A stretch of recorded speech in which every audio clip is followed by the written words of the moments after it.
Good morning, good afternoon and good evening प्यारे बच्चों। In our previous lecture, we have discussed so many things about moment of inertia, and then we have discussed its relation with angular velocity, angular acceleration, etc. Okay, and then we derived using that relation, okay, the relation between torque and moment of inertia. Yes, you must be knowing that what I am trying to say. Initially, this particular relation was derived between angular momentum and moment of inertia. Yes, and then using this particular relation, fine, we have derived and we achieved this particular thing, that is torque is equal to differentiation with respect to time. किसका? Angular momentum का। ठीक, okay. Now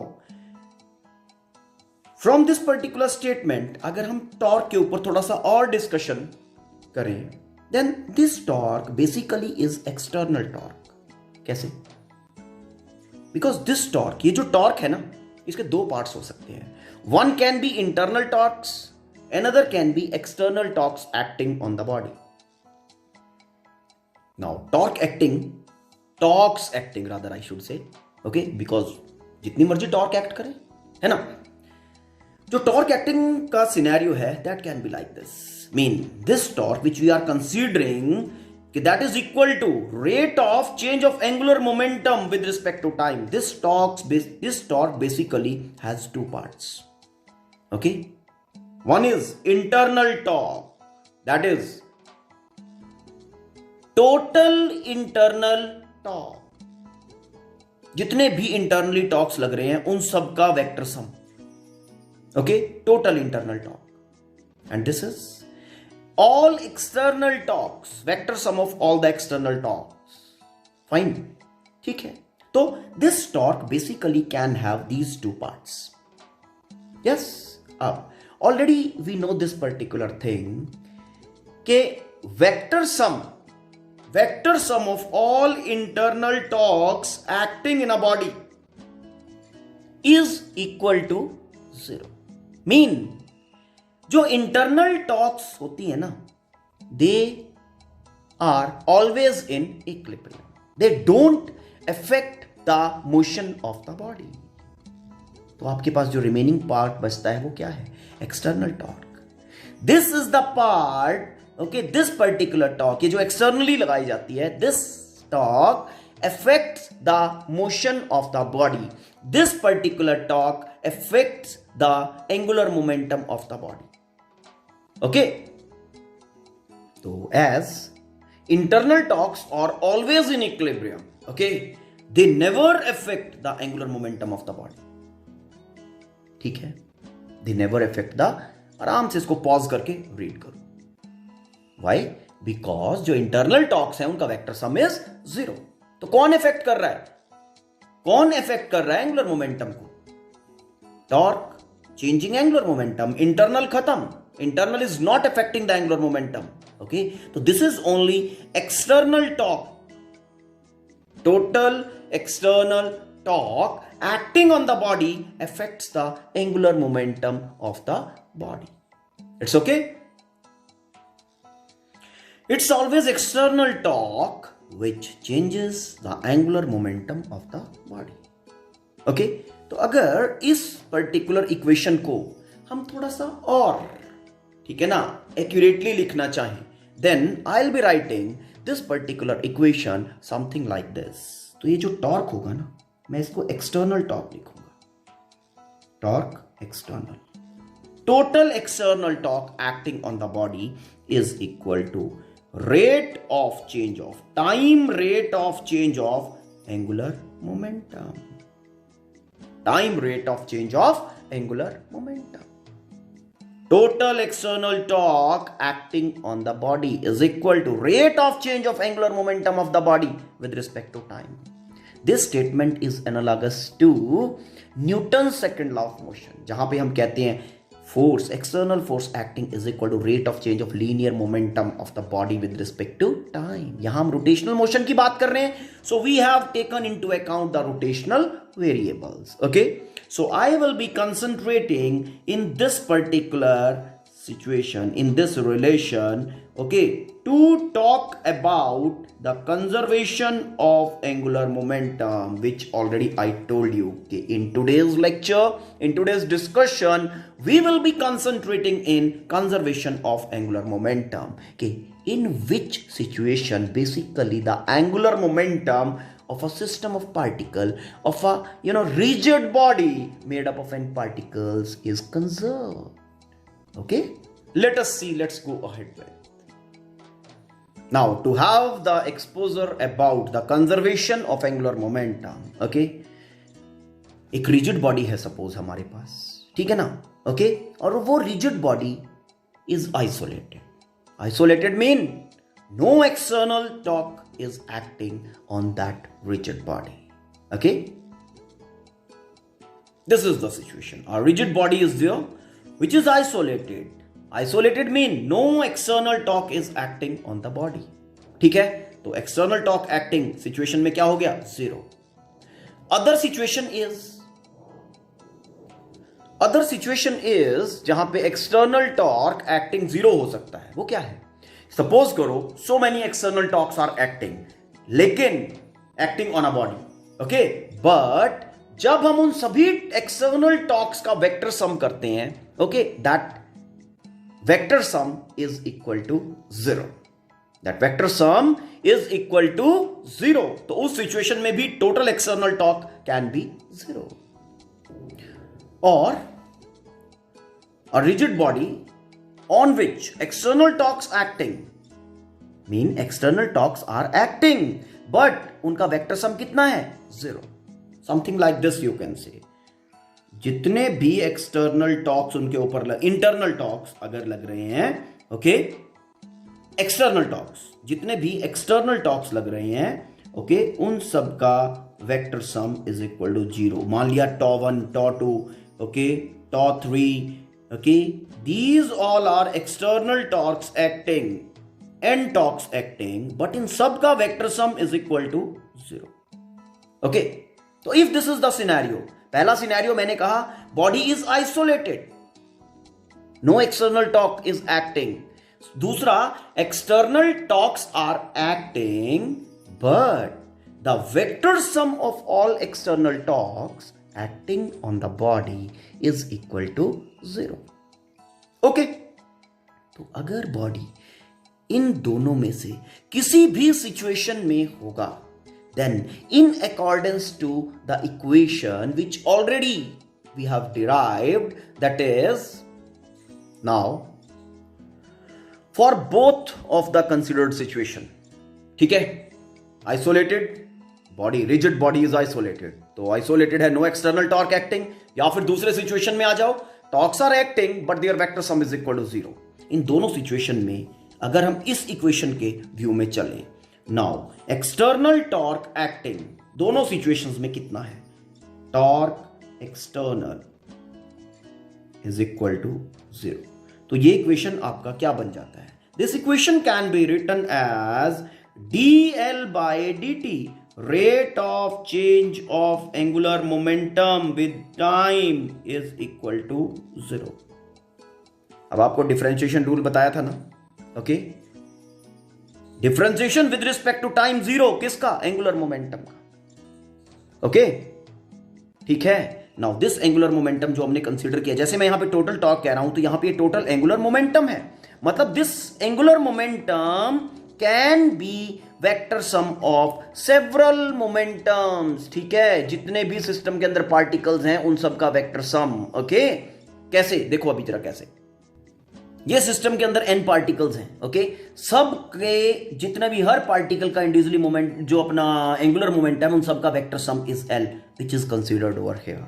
जिसको हम total external force के साथ link कर रहे हैं। ओके, तो मैंने जब यहां पे कहा कि this L differentiation that is rate of change of angular momentum with respect to time is equal to 0, जब मैं ये कह रहा हूं तो what I will be saying, this L should be constant. ये एल है क्या? Total angular momentum of the body, मतलब total angular momentum of the body should be equal to constant. लेकिन कब? In the situation when the body is isolated or the body is existing in such a way कि vector sum of all the external torques acting on the body is equal to 0। मतलब external torque acting जिस scenario में भी 0 होगा वहां total angular momentum of the body will always be conserved, that will be remaining constant। It's okay, तो ये हमारा conservation of angular momentum बन गया, ठीक है ना। Let's state, okay, इसका स्टेटमेंट लिखते हैं, इसको किस तरह से आप लिखोगे। सी सिचुएशन स्टेटमेंट भी मैं वैसे ही डिफाइन कर रहा हूं। In case of an isolated body, okay, तो आइसोलेटेड बॉडी में no external torque is acting और a body on which vector sum of all external torques acting is equal to 0, ठीक है। If a body is in this scenario और in this scenario, then क्या होगा? No external torque is acting, क्या होगा फिर? Total angular momentum of the body will always be conserved. आराम से अभी वीडियो को पॉज कर दो और रीड करो, ठीक है, and try to understand what basically is the thought behind. Fine, this is a very important funda, okay, बहुत इंपॉर्टेंट है कंजर्वेशन ऑफ एंगुलर मोमेंटम। और अभी देखना कितने रियल सिनेरियोज में, कितने रियल सिचुएशंस में fine this will be applicable. Okay, now taking some real life examples where conservation of angular momentum is applied. Okay, ठीक है, देखो, angular velocity of the planet when the planet is going around sun, ठीक है, in its elliptical orbit, the angular velocity of the planet increases as the planet comes closer to sun. This is happening because of conservation of angular momentum. Want to know how? देखो ध्यान से। Now, what is external torque acting when the planet is moving around sun?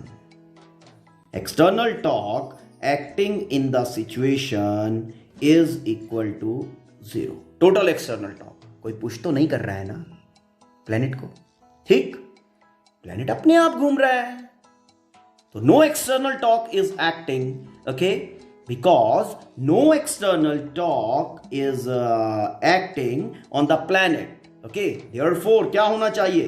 Therefore its angular momentum should be equal to constant. Total angular momentum of the planet should be equal to constant, ठीक है। Now, angular momentum is equal to I into omega। याद है, where I is moment of inertia and omega is angular velocity, ठीक है, done, okay। तो if L is constant, then I into omega, this should also be constant। Fine? Should also be constant। अब मैं यहां पे एक situation consider कर रहा हूं, ठीक है, this is sun, okay, this is your sun, ठीक है, सन के अराउंड एक प्लैनेट, ठीक है, कुछ इस तरह से is going around, okay, and another planet is going at larger distances, something like this। It's okay। Now, अब आप ध्यान से देखो, if I talk of the distance, अब एक्सिस ऑफ रोटेशन सन के साथ होगा ना, दोनों प्लैनेट्स का, इसका भी और इसका भी। One planet is this, say this is the planet P1 and this is another planet, say P2. This is another planet P2. It's okay. Now, पर this radius, ठीक है ना, जो रोटेशन का रेडियस होगा वो ये होगा. Axis will be passing through sun. इस प्लेन में दोनों घूम रहे हैं. Now, if we are talking of other planet, okay, other planet is P2. उसका जो रोटेशनल रेडियस होगा that will be this much. ठीक है. Now, mass of this planet is m1, this planet is m2. तो moment of inertia, as moment of inertia जो होता है, क्या होता है? I, फर्स्ट प्लैनेट का लिख लेते हैं, I is equal to some mass, है ना, m1, rotational radius r1 square. ठीक.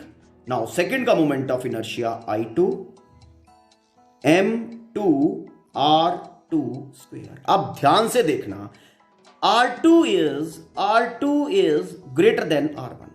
मतलब R2 बड़ा है, R1 छोटा है. तो जैसे जैसे प्लेनेट नजदीक आया, radius of rotational path that is reducing.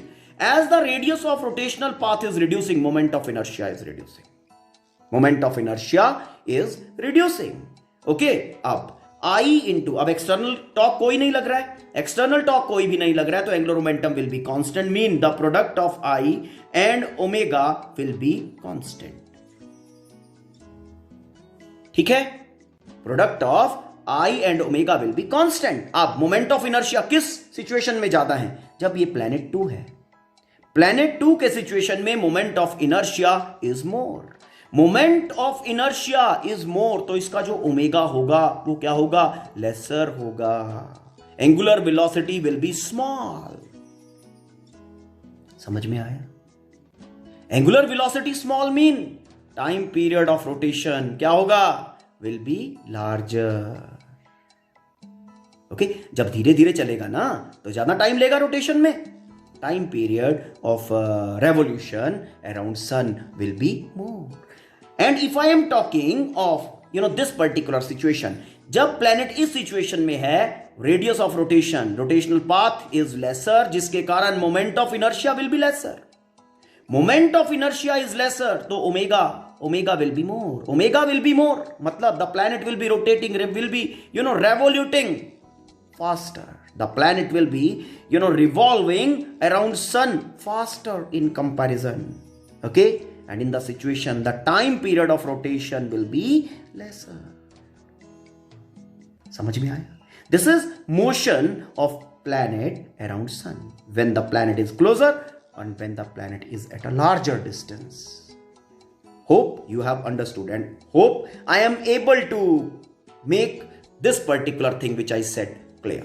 What I said, angular velocity of the planet around sun in elliptical orbit increases as the planet comes closer to the sun. देखो, sun के closer आ रहा है तो faster चल रहा है कि नहीं? Okay. So for the better understanding, let's take one more situation. This is the next situation. Earth is going around its own axis in 24 hours. You know it well. ठीक है? Something happens to it and it shrinks. ठीक है? कुछ हुआ ऐसा कि R radius था, वो श्रिंक करके हाफ रेडियस रह गया. श्रिंक किया है, कट नहीं हुआ. श्रिंकिंग मतलब same mass now is condensed to radius R/2. ओके. श्रिंकिंग का मतलब okay. It shrinks to half of actual radius. ठीक. What will be the time period of rotation in the situation? जब वो श्रिंक कर गया तो उसका टाइम पीरियड ऑफ रोटेशन, ठीक है, क्या होगा? फाइन. आराम से think of the situation, think of the scenario. देखो, सबसे पहली बात जो यहां पे पॉइंट ऑफ कंसंट्रेशन है, वो कंसंट्रेशन क्या रहेगा आपका? क्या कोई external torque, as the earth is going around its own axis, earth is going around its own axis, क्या कोई एक्सटर्नल टॉर्क लग रहा है? ओके. तो क्या आंसर मिलेगा इसका? No external torque is acting on the earth as it is rotating about its own axis. Now, as external torque acting on the earth in the situation, okay, that is equal to 0. Okay, so external torque is equal to 0. External, because external torque is equal to 0. ठीक है, therefore क्या होना चाहिए? Angular momentum of the body should be equal to constant. It should be conserved. Okay? Angular momentum should be conserved. हमारे पास दो situations हैं. This is axis of rotation of earth. मैंने सीधा एज्यूम कर रहा हूं, वैसे tilted होता है. This is our earth. ठीक है, a sphere of radius r. अगर हम रेडियस ऑफ अर्थ की बात करें, एवरेज रेडियस ऑफ अर्थ कितना होता है? 6400 किलोमीटर. ठीक है, it is going with some angular velocity. दूसरा सिचुएशन में इसका रेडियस रिड्यूस करके कितना रह गया? यहां पे r था और यह श्रिंकिंग हुआ, मास m था, श्रिंकिंग हुआ, रेडियस आधा, रेडियस हाफ. श्रिंकिंग होने के बाद रेडियस हो गया r/2 विथ सेम मास, क्योंकि श्रिंकिंग में मास चेंज नहीं होगा ना. It's okay, mass same, radius half reduce हो गया. अब चलो, क्योंकि हमें मोमेंट ऑफ इनर्शिया की जरूरत पड़ने वाली है, और मोमेंट ऑफ इनर्शिया हम अर्थ को एज्यूम कर रहे हैं यहां पे कि लेट अर्थ इज स्फेरिकल. ठीक है, तो moment of inertia of a spherical body around its centre axis, diametric axis, कितना होता है? I. मोमेंट ऑफ इनर्शिया होता है 2/5 mr². तो यहां पे moment of inertia of the body in the first situation होगा 2/5. Mass is m, radius is r². और सेकंड सिचुएशन में moment of inertia will be equal to 2/5 mass. Mass is remaining same in shrinking. Radius is r/2. r/2 whole square. It's okay? Fine. So initially this is the momentum. This is moment of inertia. Okay? Initially this is the moment of inertia, and after shrinking this is moment of inertia. अब देखो, ये situation में, दोनों situation में, because no external torque is acting on the earth, therefore दोनों situation में जो angular momentum है that should be constant in accordance to conservation of angular momentum. Therefore क्या लिख रहा हूं मैं, ये देखो, I1 ω1, angular momentum constant. Angular momentum constant मतलब product of I and omega is equal to constant. It's okay? Mean I omega product in the initial situation and product of I omega in final situation. Both should be same. Omega 2, I2 omega 2 should be equal to I1 omega 1. It's okay? यहां पे अब एक काम कर रहा हूं. Omega हमें सबको पता है, omega is equal to 2π/t, where t is the time period. ठीक है, तो यहां पे हमने क्या किया, I1 2π/t1 is equal to I2 2π/t2. Now this 2π and 2π gone, and I am having I1/t1 is equal to I2/t2. चलो अब हम वैल्यूज डाल दें. T1 का जो वैल्यू है वो कितना है? 24 आवर्स. फाइन, तो I1 is 2/5 mr². Okay, over T1 is 24 hours is equal to I2 is 2/5 mr/2 whole square, that is r²/4. Okay, and by यहां पे कर देते हैं T2, time period in the second situation जो हमें find करना है. नाउ व्हाटएवर इज कैंसलिंग, उसको कैंसल करो। ओके, ये लो 2/5 cancel, m cancel, r square cancel, बचा ही कुछ नहीं। ये तो ये लो, ये बचा हमारे पास दिस इज 24 आवर्स बचा यहाँ पे। 24 hours is equal to T2 into 4. This implies time period of rotation in the final situation जब shrink हो गया earth will be equal to 6 hours. Okay, मतलब अर्थ जो है due to reduction in moment of inertia इसका reduce हो गया है ना, क्योंकि पार्टिकल्स एक्सिस ऑफ रोटेशन के पास आ गए। मोमेंट ऑफ इनर्शिया रिड्यूस होने के कारण आई ओमेगा कांस्टेंट है, मोमेंट ऑफ इनर्शिया रिड्यूस होने के कारण ओमेगा क्या किया, इंक्रीज कर गया। ओमेगा इंक्रीज करने से टाइम पीरियड क्या हुआ, रिड्यूस हो गया। तो hope the things are clear now. तो आराम से गो थ्रू करना है। Okay, you know 4-5 more examples are given there in your book. Okay, go through that all. Fine, ठीक है। And if you find any problem, any confusion, let me know about. Okay, thank you, have a nice day.